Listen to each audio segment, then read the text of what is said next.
Module 1, Lesson 9, Scientific Notation. Scientific notation is a shortcut way to write very large or very small numbers. One of the things you have to have with scientific notation is the leading number here has to be between 1 and 10. And it can be equal to 1, but it cannot be equal to the 10.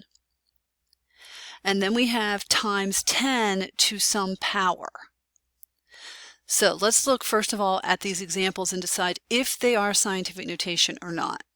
So if I have 12.5 times 10 to the third, is that scientific notation or not? Well, no. Why not? Because this is not between 1 and 10. 12 is not between 1 and 10. All right, next we have 5.2 plus 10 to the fourth. Is this scientific notation? Again, no. Why not?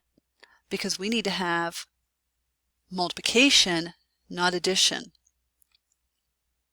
All right, the next one, 5.2 times 10 to the negative fourth. Is this scientific notation?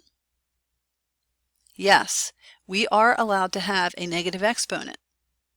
Okay, this is between 1 and 10 times 10 to some power. And the last one? No, it is not scientific notation because once again, this is not between 1 and 10. All right, so let's try to take some numbers that are written in what we call standard form and let's convert them to scientific notation form. So we have a very large number here and here. So if I want to write this in scientific notation, I'm going to need, well, first of all, where's the decimal in this number? At the very end, right? So I'm going to need to figure out where I can move that decimal to so that it creates a number between 1 and 10. So if I put it here, no, that's still too big. Still too big. Some people want to put it between the 6 and the 2. Well, that creates the number 67, which is too big. Some people want to put it clear out here in front, which creates the number 0.7, which is too small. We need to put it between the 7 and the 6. So we have 7.623. The zeros can be dropped off. And then we always have times 10 to some power. Where do we get the power from? We count. How many numbers are between where our decimal started and where we moved it to? Well, 8 numbers are in between there, so our power is 8. This is our number in scientific notation. Try another one. Decimal's out here at the end again. We need to move it so that it is between 1 and 10. So if we move the decimal over here, we want to put it between the 2 and the 4. We always have times 10 because we work in a place value of 10. And in this case, the number of places between where the decimal started and where the decimal ended, the number of digits in between there, this case would be 10. Now, trying this number down here.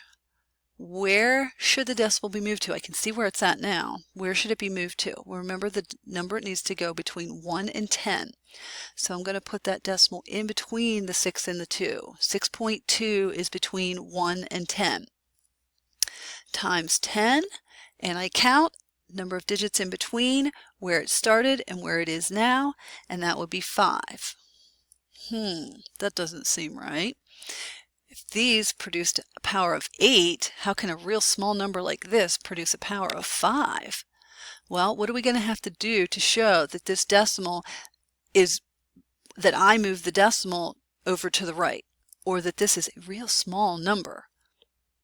I'm going to make this a negative exponent. Okay, let's try this one over here.